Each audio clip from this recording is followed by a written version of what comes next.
That fresh morning. That fresh morning.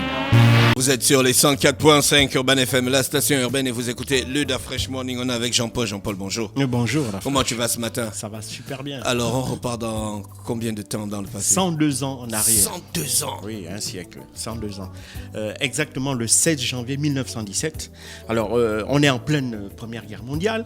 Et donc, il faut d'abord savoir qu'avant ce 16 janvier 1917, la guerre fait rage depuis 1914 entre les forces de la Triple Entente et les forces de la Triple Alliance. Donc, la Triple Entente, la France, l'Angleterre et la Russie. Et la Triple Alliance avec notamment l'Allemagne, le Japon et l'Italie.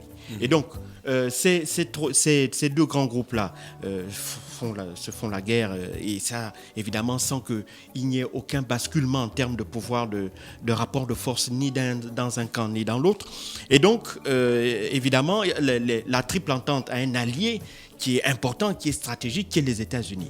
Mais les États-Unis, jusqu'en 1917, malgré les appels répétés des Britanniques notamment, refusent de s'engager formellement dans la guerre. C'est-à-dire que l'État américain refuse d'engager ses troupes, son armée, dans cette première guerre-là. Mais il y a, aux côtés des Européens qui se battent, aux côtés des démocraties, il y a des volontaires américains, c'est-à-dire des personnes qui individuellement décident d'aller faire la guerre en Europe pour évidemment défendre l'idée de démocratie. Et donc, malgré les négociations, malgré les appels, les États-Unis refusent de s'engager. Pourquoi? Parce que l'opinion publique américaine, jusqu'en 1917, est largement opposée à une entrée en guerre des États-Unis parce qu'ils prônent la neutralité. Ils considèrent que la grande guerre qui a lieu en Europe, c'est une guerre qui concerne les Européens, due à des divergences d'intérêts européens. Et donc, eux, les Américains, n'ont rien à voir avec cette guerre-là qui est stricto sensu euro-européenne. Et donc, ils ne veulent pas que, évidemment, les forces armées américaines soient engagées. Même si, au sein de la classe politique, c'est tout autre chose. La majorité des hommes politiques américains veulent entrer en guerre. Et notamment le président de l'époque, Woodrow Wilson, qui souhaite, lui, entrer en guerre. Mais pour qu'il puisse donner l'ordre, ou pour qu'il puisse d'abord déclarer la guerre à l'Allemagne, il faudrait que le Congrès lui donne cette autorisation-là. Or, le Congrès suit l'opinion publique américaine, et donc le Congrès, dans une large majorité, est contre l'entrée des États-Unis dans cette Première Guerre mondiale, là, jusqu'au 16 janvier 1917, où tout va changer. Alors, qu'est-ce qui s'est passé exactement? Le ministre des Affaires étrangères de l'Allemagne, Arthur Zimmermann, envoie un télégramme secret à son ambassadeur qui est basé à Mexico, au Mexique. Donc, vous comprenez. Alors, dans ce télégramme secret, qu'est-ce qu'il demande à son ambassadeur? Il demande à son ambassadeur de négocier une alliance secrète avec le Mexique pour demander au Mexique d'engager leurs troupes marines aux côtés des troupes allemandes, notamment dans la guerre dans la guerre en Europe. Et donc, en échange, en cas de victoire de l'Allemagne sur cette grande guerre-là, en cas de victoire, l'Allemagne promet au Mexique de l'aider à récupérer certains de ces territoires qu'ils avaient perdus, notamment le Texas, le Nouveau-Mexique et l'Arizona. Et donc, il demande donc au Mexique ce soutien-là en échange d'une reconquête, y compris grâce au soutien. L'Allemagne promet de le soutenir totalement, le Mexique, pour reconquérir ces territoires-là qui font maintenant partie du territoire. Donc rentrer en guerre avec les États-Unis. De rentrer en guerre contre de rentrer en guerre contre d'abord les Européens, et à l'issue de la guerre, puisque les Américains ne veulent pas entrer, s'ils remportent cette guerre-là, ils vont ensuite déclarer la guerre aux États-Unis et aider le Mexique à reconquérir ces trois territoires-là.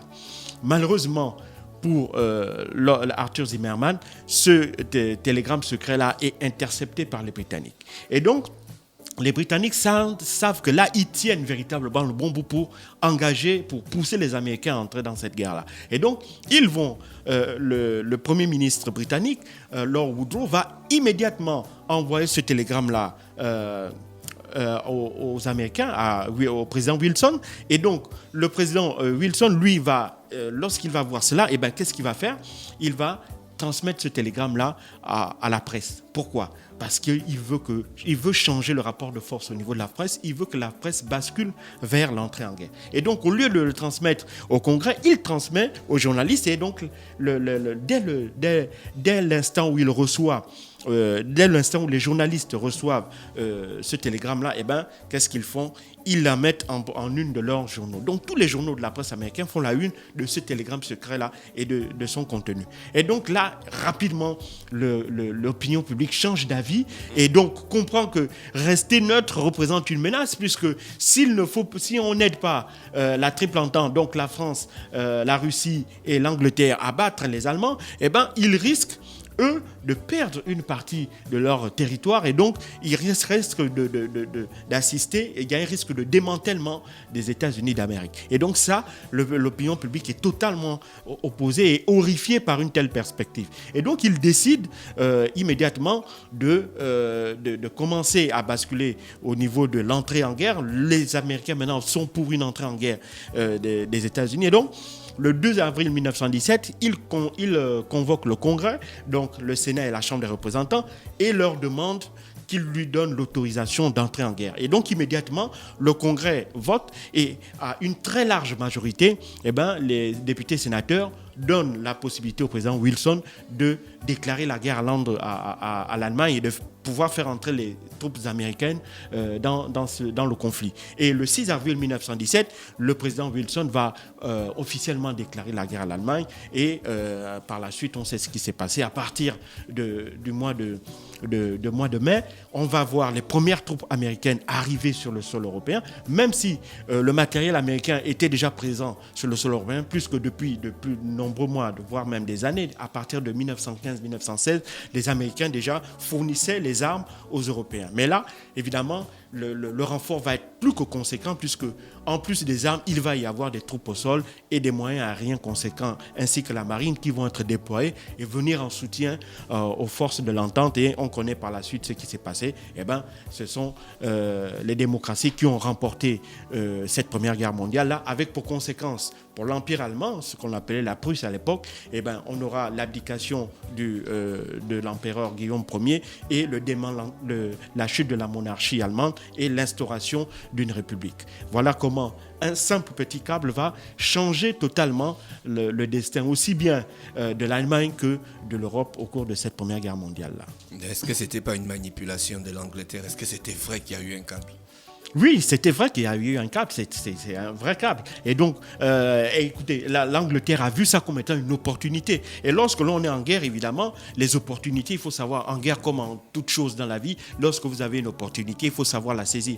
Les Anglais n'avaient pas les arguments pour essayer d'obliger l'opinion américaine à entrer dans cette guerre-là. Et donc, ils vont se servir de cette opportunité que représente ce télégramme. Voilà pourquoi il avait été envoyé secrètement. Il ne pouvait pas avoir été envoyé officiellement, ça aurait été un scandale.